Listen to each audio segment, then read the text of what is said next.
తిరుమల మొదటి ఘాట్ రోడ్లో ప్రమాదం జరిగింది. మొదటి ఘాట్ రోడ్లోని 24వ మలుపు వద్ద జీప్ డివైడర్ను ఢీకొట్టింది. ఈ ప్రమాదానికి అతి వేగమే కారణమన్నట్లు సమాచారం. స్పీడ్కి వాహనం కంట్రోల్ కాకపోవడంతో డివైడర్ గోడని అతివేగంగా ఢీకొనగా కారులో ప్రయాణిస్తున్న 6 భక్తులకి గాయాలు కాగా గాయపడిన భక్తుల్ని తిరుపతి రియా ఆసుపత్రికి తరలించారు. జీప్ రోడ్డుకు అడ్డంగా తిరిగిపోవడంతో 3 కిలోమీటర్ల మేర ట్రాఫిక్కి అంతరాయం ఏర్పడింది.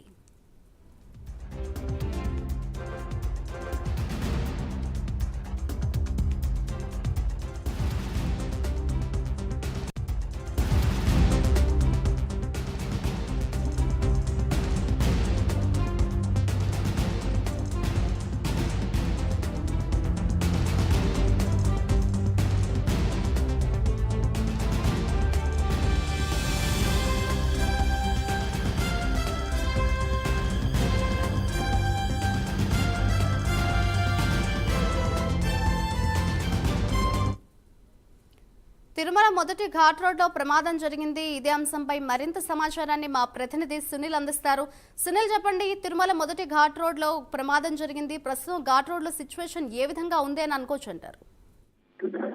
రైతు మాత్రం ఏదైతే తిరుమల మొదటి ఘాట్ రోడ్ లో రోడ్డు ప్రమాదం చోటు చేసుకున్న పరిస్థితి ఉంది. ముఖ్యంగా ఏదైతే తిరుమల నుంచి తిరుపతికి వస్తున్నటువంటి ప్రయాణికులతో వస్తున్నటువంటి జీపు వేగంగా వస్తూ 24వ మలుపు వద్ద డివైడర్ ని అయితే ఢీకొంది. అంటే పిట్టగోడని వేగంగా ఢీకొనడంతో జీప్ అయితే పూర్తిగా నిర్జనించిన పరిస్థితి ఉంది. అంటే జీపు ముందు భాగం అంతా మొత్తం ఇంజిన్ ప్రాంతం అంతా ముచ్చవడంతో భక్తులు అయితే తీవ్ర గాయాలపాలైన పరిస్థితి ఉంది. ఎందుకంటే ముఖ్యంగా 6 మంది భక్తులు అయితే ముందర ఉన్నట్టయితే తెలుస్తుంది. ఆ 6 మంది భక్తుల్ని తిరుపతి రియాసత్రికి అయితే తరలించారు. ముఖ్యంగా తరచు అంటే తిరుమల ఘాట్ రోడ్ లో చూస్తున్నట్లయితే అతివేగంగా వస్తుండడమే కారణమవుతుంది. ఎందుకంటే ఈ మధ్య అంటే గత 2 నెలలుగా సరైన చెట్లు చేయకపోవడమే దీనికి కారణమవుతుంది. ఎందుకంటే జీపులు కాదు, ఇప్పుడు బస్సులు కానీ భారీ స్థాయిగా వస్తున్నాయి. ముఖ్యంగా ఘాట్ రోడ్ లో అతివేగంగా వస్తున్నాయి. కానీ 40 నిమిషాలు వ్యవధి ఏదైతే నిర్ణయించిన సమయం కంటే ముందే కిందికి వెళ్ళిపోతున్న పరిస్థితి ఉంది.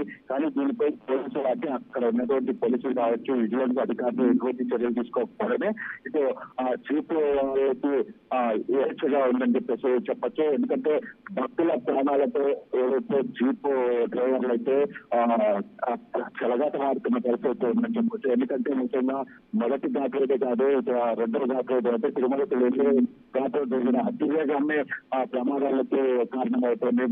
గత 2 నెలల నుంచి ఇటు టాక్సీలో ఎక్కువ యాక్సిడెంట్లకు గురవుతున్నాయి. ఇప్పటికీ అంటే పోలీసు వ్యవస్థను అడుగుతున్నప్పటికీ చర్యలు తీసుకుంటున్నాం, వారిపై ఫైన్లు వేస్తున్నాం అంటున్నారు. కానీ దీనిపై పూర్తిగా అంటే పూర్తి స్థాయి చర్యలు అయితే తీసుకొని పరిస్థితి ఉంది. భక్తుల ప్రాణాలతో చెలగాటమాడుతున్నటువంటి అది టాక్సీలకు సంబంధించి ఇకనైనా చర్యలు తీసుకోవాలని భక్తులు కోరుతున్న పరిస్థితి నెలకొంది. Thank you Sunil.